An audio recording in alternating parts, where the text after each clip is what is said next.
আসসালামু আলাইকুম এভরিওয়ান, আশা করি সবাই খুব ভালো আছেন। আমি আলহামদুলিল্লাহ ভালো আছি। তো আজকে আমি আপনাদের জন্য নিয়ে এসেছি দুই রকমের দুইটা ডিমের রেসিপি। একটা হচ্ছে মাছের ডিম আর আরেকটা হচ্ছে গিয়ে মুরগির ডিম।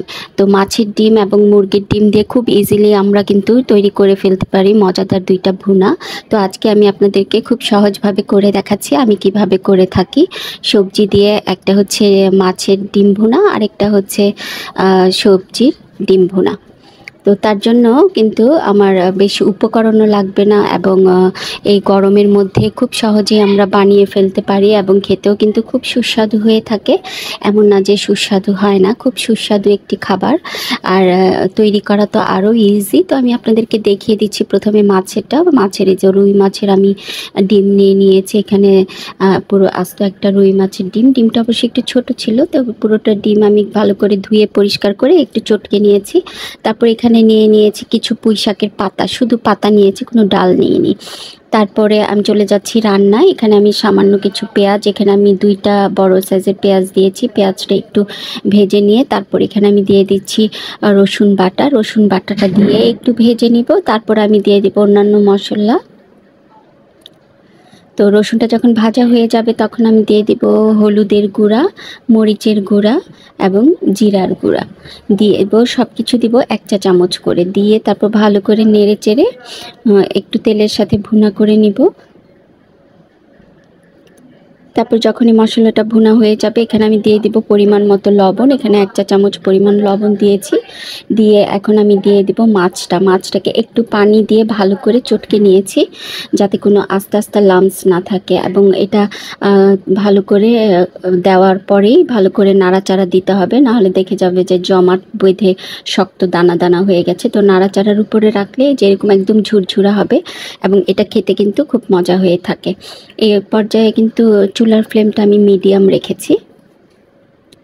তো ডিমটা যখন আমার ভাজা হয়ে যাবে, হালকা একটু গ্রেভি থাকবে, তখন আমি এর উপরে দিয়ে দিব পুঁই শাক পাতাগুলো একটু ছোট করে আমি কেটে নিয়েছি। এখানে আপনারা চাইলে ডাঁটাও দিতে পারেন, আমি এখানে কোনো ডাঁটা দিইনি, শুধু পাতাগুলো দিয়েছি। তো পুঁই শাক পাতাটা দিয়ে আবার একটু নেড়ে চেড়ে উল্টে পাল্টে দিব, দিয়ে তারপর আমি ঢাকনা দিয়ে ঢেকে দিব। এই রান্নাটা করতে কিন্তু খুবই সময় কম লাগে, 10 মিনিটের মধ্যে হয়ে যায়, খুব ইজি একটা রান্না। তারপরে তো 5 মিনিটের মতো ঢাকনা দিয়ে ঢেকে দিলেই শাকগুলো একদম মিশে যাবে এবং সুন্দরভাবে হয়ে যাবে। তারপর এখন আমি এটা ভালো করে শুকনা করে নিব, এবং এই পর্যায়ে আমি দিয়ে দিয়েছি 4-5টা কাঁচামরিচটা দিয়ে আবার নাড়াচাড়া দিয়ে তারপর সুন্দর করে একদম শুকনো করে, গ্রেভি রাখবো না কোনো, শুকনো করে ভাজি করে নেব। তাহলেই তৈরি হয়ে যাবে পুঁই শাক পাতা দিয়ে রুই মাছের ডিমের ভুনা।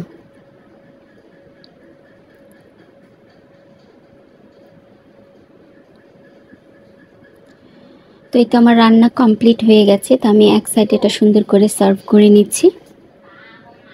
দেখতে পাচ্ছেন কি সুন্দর হয়েছে। এটা কিন্তু দেখতেও যেমন সুন্দর, খেতেও কিন্তু ঠিক তেমনই মজা হয়ে থাকে এই ডিমের ভুনা।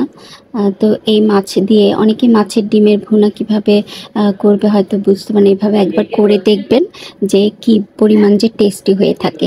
তো মাছের ভুনাটা যখন আমার হয়ে গেছে তখন আমি একপাশে রেখে দিয়ে এখন আমি করে নিব মুরগির ডিম দিয়ে চিচিঙ্গা ভুনা। তো তার জন্য এখানে আমি নিয়ে নিয়েছি পেঁয়াজ 2টা এবং রসুন নিয়েছি 5-6 কোয়া বড় সাইজের। এখানে রসুনের পরিমাণটা একটু বেশি দিতে হবে, তাহলে এই ভাজিটা মজা হয়। তারপর আমি এখানে চিচিঙ্গা এই যে গোল গোল করে কুচি করে কেটে নিয়েছি, কেটে ধুয়ে পরিষ্কার করে নিয়ে এখন আমি দিয়ে দিচ্ছি পেঁয়াজ রসুনের ভিতরে দিয়ে। তারপর আমি এখন দিয়ে দিব পরিমাণ মতো লবণ, দিয়ে এখন আমি ভালো করে নেড়ে চেড়ে উল্টে পাল্টে দিব, এবং এই পুরো রান্নাটাই হবে মিডিয়াম ফ্লেমে। তো সুন্দর করে উল্টে পাল্টে দিয়ে তারপর আমি ঢাকনা দিয়ে ঢেকে দিব। ঢাকনা দিয়ে ঢেকে ঠিক 5 মিনিট রেখে দিব, তাহলেই কিন্তু চিচিঙ্গাটা একদম সিদ্ধ হয়ে যাবে।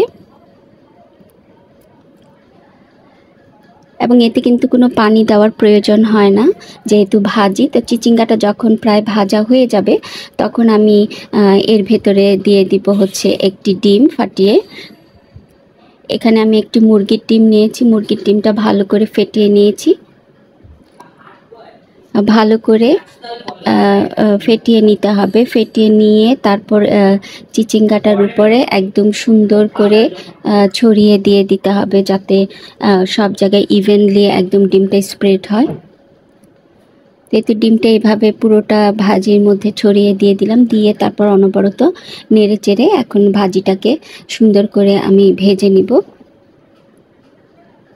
তো এই পর্যায়ে আমি এখানে দিয়ে দিয়েছি 4-5টা কাঁচামরিচ। তো ডিমটা ভাজতে যতক্ষণ লাগে ততক্ষণই, এই তো আর প্রায় 5 মিনিটের মতো ভাজলেই কিন্তু হয়ে যাবে। এবং সবার শেষে এখানে আমি আধা চা চামচ পরিমাণ গোলমরিচের গুঁড়া দিয়ে দিয়েছি। এই গোলমরিচের গুঁড়াটা দিলে কিন্তু এর টেস্টটা আরও বেড়ে যায়। তো এই তো নাড়াচাড়া দিয়ে ভাজিটা প্রায় আমার হয়ে গেছে। আর দেখতে পাচ্ছেন ভাজিটা কিন্তু খুব সুন্দর হয়েছে, এবং এই ভাজিটা খেতে কিন্তু অসাধারণ হয়ে থাকে। চিচিঙ্গা দিয়ে ডিমের ভাজিটা, এখানে ডিমের একটা সুন্দর একটা ফ্লেভার হয় এবং খেতে অসাধারণ লাগে। তো এখন আমি সার্ভ করে নিচ্ছি দুটোটা ভাজি। দেখতে পাচ্ছেন খুবই সুন্দর হয়েছে এবং খেতে তো আরও বেশি টেস্টি এবং খুবই ঝটপট রান্না করা যায়। মাত্র 10 মিনিট লাগে এই দুটোটা ভাজি করতে। তো আজকে এই পর্যন্ত, সবাই ভালো থাকবেন। আল্লাহ হাফেজ।